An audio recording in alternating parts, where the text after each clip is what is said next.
40 officers are the officers who now have the most time on.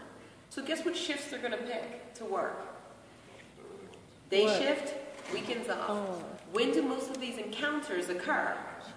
PM and night shift on the weekends.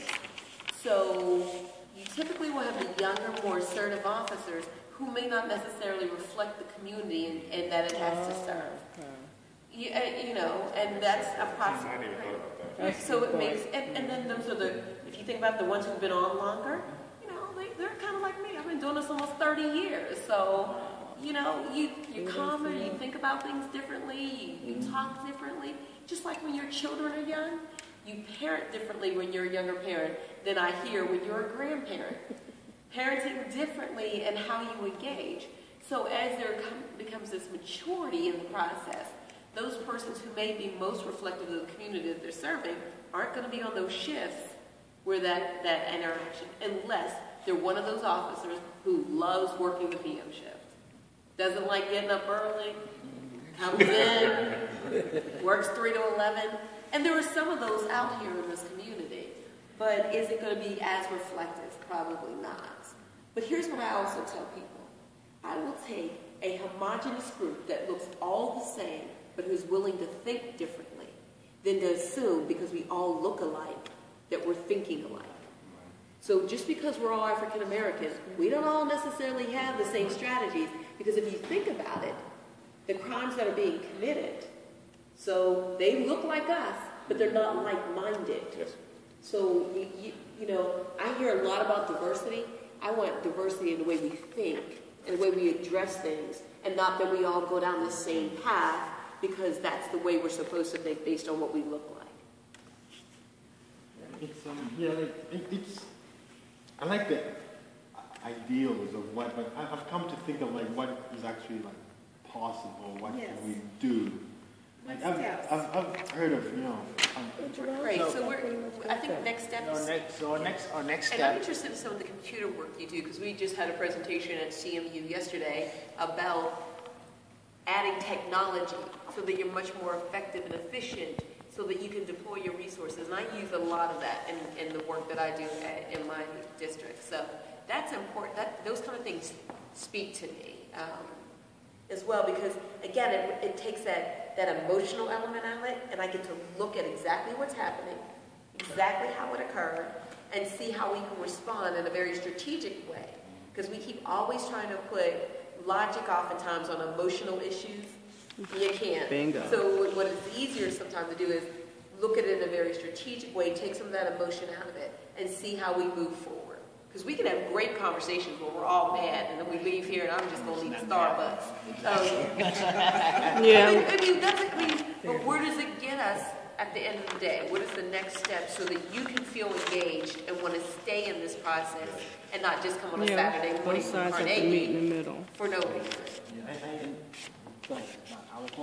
I think at the deeper, I think the deepest problem we have, I think it's an economic problem. Yes. I think that's the biggest issue, because I don't think we can have more cops on the streets, but I don't think the deepest, I think the biggest problem is that we have young people who are not, there's this gap between it's ninth grade or seventh grade, it's not translating into college graduation. I think that's really what the biggest issue is. And I think as long as we do not have an educated, unemployed community, we are going to have, and this problem is don't regard race or culture. It's if we have a community that is not educated and employed, it's going to have crime, because people have to find a way to eat. And if drugs are the way, survival issues. Or to medicate themselves. So they may not be necessarily in the game for the money. They're in it because they need to medicate, however that looks like, to escape whatever that reality is that they are in.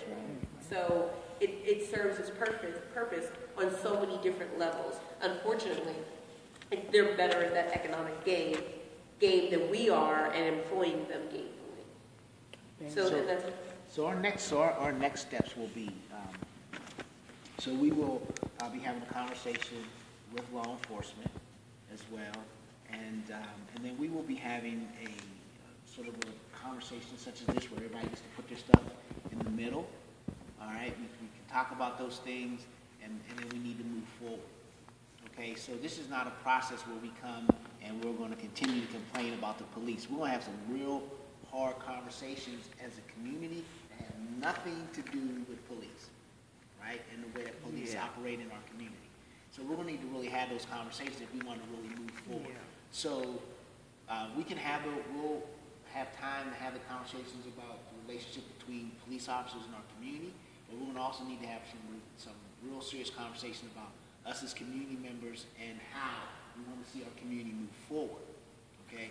And what are the things that we can help change as it relates to crime in our community to help our community grow economically, help our kids have a better school, safer walks to school and all those things. So what I found in this process was that when we really start talking about issues, that the issues that we have with police really are like that. Exactly. The issues we have with the folks in our neighborhood that are doing the crime is like this. But because we've been sort of, like I grew up in a neighborhood that was crime-ridden, and I felt that crime was just, that's what happened in my neighborhood. So the crime that was this big, looked this big for so long. To the police-community relationships. That becomes more of the paramount issue. That's why I said, we have to be Exactly. responsible for our own. Exactly. So I have a process question. Yes. So I know that Operation Red Block has monthly meetings with the community around just updates. Yes. Are you, as Operation Red Block, going to set up that same sort of scheduled meetings and then bring people on board? Because I think you have Commander Bradford here, we had this meeting last week with State Representative Ed Gainey, who had all of these folk there. And there was a lot of passion in the room, but I didn't hear where action was going to come.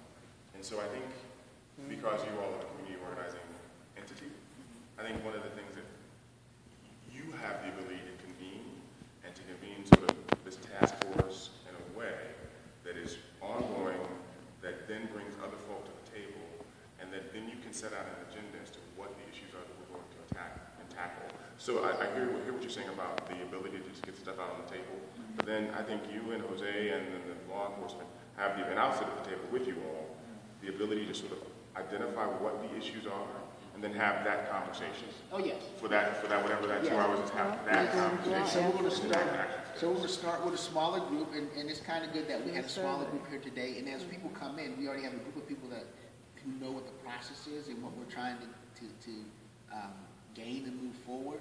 So this could look like anything that you can possibly think to help relations between community and police. There could be a process where residents and officers may want to do a mediation together, or whatever that looks like. But the initial group that gets together, once we move past having our conversations about our issues with each other, then we got to focus on the crime in the community. And as a group, as residents and law enforcement, we will look at those crimes and say, okay, what can residents do to help resolve this crime or these issues? What can law enforcement do to help resolve those issues? And then we work together. A perfect example, before Commander Brackney came to the north side, we had Lieutenant Dixon, who was the acting commander. And we have built a relationship over in Manchester with her, where, on one street on Sheffield and Fontella, it was just this corner, right? And so our residents went out to that corner and said, hey, we don't want you guys selling drugs in this corner no more. So you guys need to get out of here, all right?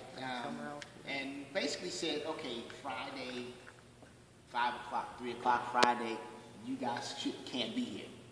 And if you are, then we're going to let the police handle it. And so, like, the kids, or the people on the corner, I guess, thought that the residents were sort of just talking stuff. So on Friday at 3 o'clock, they had like 30 people or more just on this corner.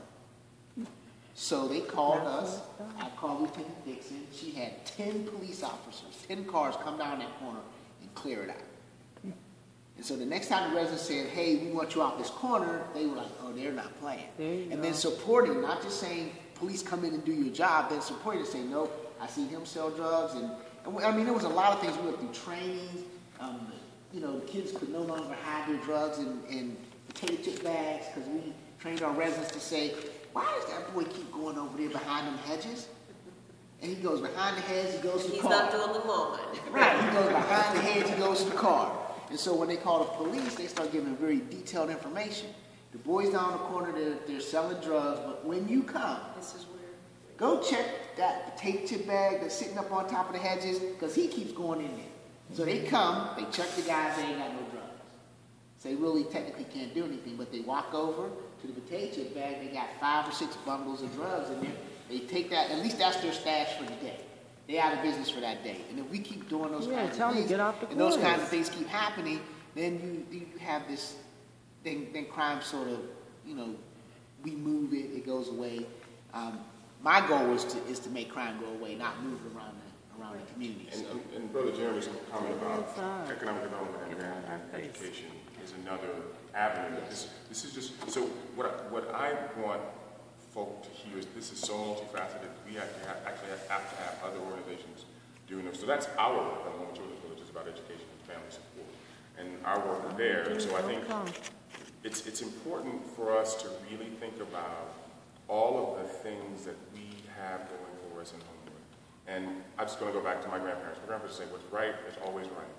And so if somebody's selling drugs, we've got to figure out how to not only help them stop selling drugs, but help them do something else. And if they don't stop selling drugs, it's a simple conversation to have, but it's very hard to have because these are our children who could be my sons and daughters. And I mean, I get that. The challenge, though, for us is to really be aware that there are so many different elements to this thing. We just got to tackle it, bite off an elephant one bite at a time, as opposed to just saying, oh my God, we can't do any of this stuff. And I was very thankful to Jerome for saying, okay, I have this strategy here. Like Bet, he's got this strategy here. I've got this strategy over here with education and what we're going to do with training. And if we can all have these various strategies that come together and have a conversation, then we will have a whole with which we can be proud. And I think that is the key right there.